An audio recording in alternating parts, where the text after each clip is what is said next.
start off with Chris Franklin. Chris, go ahead. Hey, Doc, how you doing? When it comes to the schedule, and this is the second time,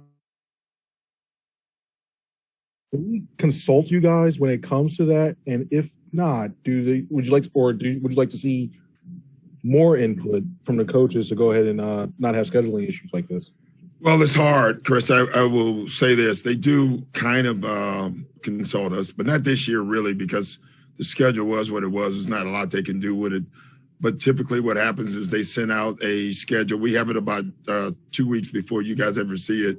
And we make changes to it, and then they say no. That's usually what happens. In the past, I would say when we bring up a couple of them, they typically try to change one. We'll circle probably 5 or 6 of them. We may get one changed. They did that this year too. They gave it 2 days to return, and we just knew there was no chance. But this one, we had one early in the year. The two that we've talked about probably publicly are the two that we complain about. This one being the worst one. Honestly, it didn't make a lot of sense, but it is what it is, and we'll be ready tonight. Thank you. Next, let's go to Chuck Swirsky. Go ahead, Chuck. Yeah, thank you very much, Coach. Good seeing you again. Hope you're doing well. So, Coach, I have a question because every season is different. Every organization is different. And having known you since you were 17 years young, what have you learned about yourself this season with COVID and everything, with a brand new organization, with different players? What have you learned about yourself? That's a good question. Chuck, and I think you always are learning stuff about yourself. At least I hope so. I think when you stop doing that, it's probably time to hang them up. You know what I mean? So this year has taken a lot more patience, a lot more flexibility, that we can be more flexible. I've had more shoot-arounds this year, I would say that, than I've had in a long time. And mainly because there's just been the way the testing is, and you've been around, you travel, and you know how hard it is. So we've chosen to have tons of shoot-arounds, literally no practices. And you can get something out of them. But the value of a real practice is invaluable. So again, for me, I guess that's what I would have learned. But flexibility has been probably the biggest thing. I've always kind of fashioned myself as being a flexible coach. And I think this year I was able to put that into play and didn't even pass that. So I would say that would be it. Next, Mark Narducci. Hey, Doc, again, you've been playing a lot of teams where they've been shorthanded. Is it difficult at all for you to kind of evaluate your team as you're going down the stretch when you're playing these teams that have these players out? No, Mark, I know who we are. Like, I really do. I mean, obviously, we're all for everybody's playing every night. Like, I think it's good for us. I think it's good for the fans. But unfortunately, that hasn't been able to happen. And, if you go through the whole year, I don't know if it's favored us or been against us, with as many guys as we've had out. So it probably, when you shake it all up, it probably is equal. But, down the stretch, I would say it's always nice playing, meaningful games. Because I think for our team, I think that would be nice. Last night turned out to be a meaningful game in the way it was played out. There were a lot of things we did wrong last night, and actually very few things we did right, but we still won the game. And so for us, it's a great opportunity to learn from that. We'll watch, unfortunately, because of the schedule, we'll watch tonight's game and last night's game tomorrow, which makes no sense. But, Chuck asked about flexibility earlier. That's something that I would have never done, and that's something we do now. Yeah, okay, thank you. Yeah. Let's go to Tom Moore and then Keith. Go ahead, Tom. Yeah, Doc, do you lean heavier on your bench tonight with the back-to-back and having those guys playing fairly heavy minutes last night? Well, I don't know. I mean, we did go 3 games in a row where our starters didn't play much. So, I don't know if it's the residual effect that helps or hurts, or the one game where you play a lot of minutes. No one played, I think high was 35 minutes last night.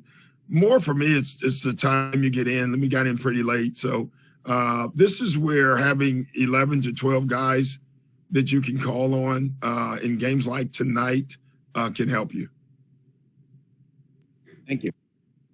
Keith, go ahead. What's up, Doc? You talked about flexibility and patience. When you look at the way your team has performed through all that, does it make this season like extra gratifying for you? I don't know extra, Keith. I think every season's gratifying in its own way. I mean, if you have a team that's a 1 or 2 seed, no matter what the season is, you're gratified, if you know what I'm saying. So this is a group, when we started, I guess was not even predicted in the top 5 or 6, and we're at the top. So that's gratifying, but that's, for me, that's not what I wanted. I mean, we want way more than that. So we have a lot of work to do, and as long as we have that as our base, Two-part question. The first one is, are you going with your normal starting lineup tonight? And then second part of that is, this could be an easy day for you to say, look, Chicago is resting players. We just came from Texas. We got to go back. I mean, you can easily say someone has a sore knee and rest them. Why is it important for you to have guys play tonight? So you're suggesting I should just lie? That sounds like what you're saying, Keith. Is that what you're telling me? Just start lying about stuff? No, I mean, let's just say a lot of times when we see stuff nowadays, you kind of sort of like, okay, you know what I mean? You're like, okay. That's called this injured list that we shouldn't have. Someone asked me if I could change, forget the scheduling. If I had one change, it would be that there wasn't no injured list. You play what you play, and you don't play who, whatever. So, no, Keith. At the end of the day, I don't really decide, and I don't think any coach decides anymore. I think most teams we lean on our trainers, our doctors, our science guys, and they suggest when and when a guy shouldn't play. And then you have those games where a player will come to you and tell you he can't go. And so you factor, obviously that's an easy factor. That's a no if he says that. And then the other ones, for the most part, the players are pretty agreeable to when it's suggested they shouldn't play. We do have a couple who really fight it, and that's always good, but they still aren't going to play in that game that night. But I like the fight sometimes, because it tells you a lot about them as well. Thanks, Doc. I'll take one more. Austin Krill. Go ahead, Austin. Hey, Doc. So to clarify, going off of that, everyone's available tonight? Yeah. But again, I've told you that before, Austin, and the game has started, and you're like, Doc lied to me. And I really didn't, because I didn't know at the time. So right now, I actually think everyone is a go, but that doesn't ever mean anything anymore. All right, and then real quick follow-up for you. I mean, I don't know how much you've paid attention to, sort of the portrayal of Ben and Joel the last couple of years, but what have you seen of their relationship both on the court and off the court this season? I think it's been great. The first thing that I found is whatever the portrayal was, I didn't put a lot into it because I wanted to see what the relationship was. And I would say the more pleasant surprise when I first got in here, I realized that there was no problem at all. Their biggest issue, and not just with them too, as a team, is could they win? That's obviously now they believe they can. And so to me, that's usually the issue with most teams. I would say that when guys have a bunch of talented guys and if they can win together.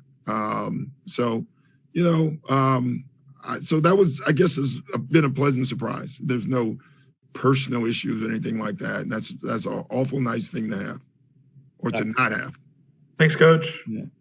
Thanks, guys. Thanks, guys.